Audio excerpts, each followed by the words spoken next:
తెలంగాణలో కొత్త రేషన్ కార్డుల జారీ ప్రక్రియ ఎప్పుడు ప్రారంభమవుతోంది?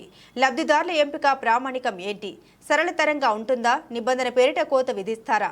ఇప్పుడు ఇదే హాట్ టాపిక్. కొత్త రేషన్ కార్డుల కోసం చాలా కాలంగా ఎదురు చూస్తున్నారు తెలంగాణ ప్రజలు. కుటుంబాల నుండి వేరుపడిన వారు, పెళ్లిళ్లు చేసుకున్న వారు కొత్త రేషన్ కార్డుల కోసం ఆశగా ఎదురు చూస్తున్నారు. ఈ నేపథ్యంలోనే రేషన్ కార్డు ఆశావాహులకు తెలంగాణ సర్కార్ తీపి కబురు చెప్పింది. అక్టోబర్ నుండి కొత్త రేషన్ కార్డులకు దరఖాస్తులు స్వీకరించాలని తాజాగా కేబినెట్ సబ్ కమిటీ నిర్ణయించింది. మంత్రి ఉత్తమ్ కుమార్ రెడ్డి అధ్యక్షతన భేటీ అయిన కేబినెట్ సబ్ కమిటీ రేషన్ కార్డుల జారీపై కీలక నిర్ణయం తీసుకుంది. వచ్చే నెల నుండి కొత్త రేషన్ కార్డుల దరఖాస్తులు స్వీకరించాలని నిర్ణయం తీసుకుంది.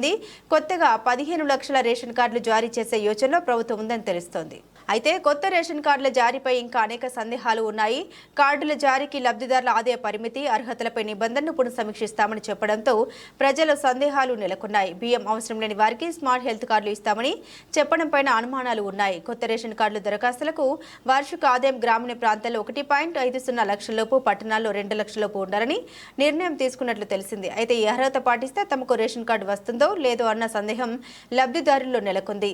గ్రామీణ ప్రాంతాల్లో ఎక్కువ మంది లబ్ధిదారులు ఉన్నారు. అయితే భూముల విషయంలో ప్రభుత్వ ఆలోచన కొంతమందిలో ఆందోళన కలిగిస్తుంది. 3.5 ఎకరాల్లోపు తడి, 7.5 ఎకరాలలోపు మెట్ట భూమి ఉన్న వారికి మాత్రమే రేషన్ కార్డు ఇవ్వనున్నట్లు తెలిసింది. ఈ ఒక్క నిబంధనతో వేలాది మందికి కోత పడుతోందని తెలుస్తుంది. అయితే ఏపీ, తమిళనాడు, కర్ణాటక, గుజరాత్లో ఆదాయ పరిమితులు పరిశీలించామని మంత్రి ఉత్తమ్ వెల్లడించారు. రాష్ట్రంలోని పరిమితి పెంచాలా, తగ్గించాలా, ప్రస్తుత నిబంధనలే కొనసాగించాలా అనే దానిపై త్వరలో నిర్ణయం తీసుకుంటామని తెలిపారు. ఈ నెల 21న ఈ అంశంపై తుది నిర్ణయం రానుంది.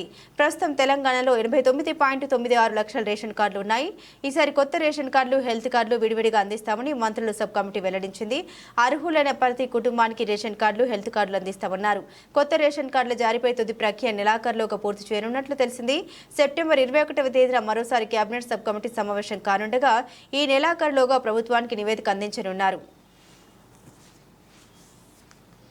అక్టోబర్లో అర్హులైన వారికి కొత్త రేషన్ కార్డులు అందించనున్నారు.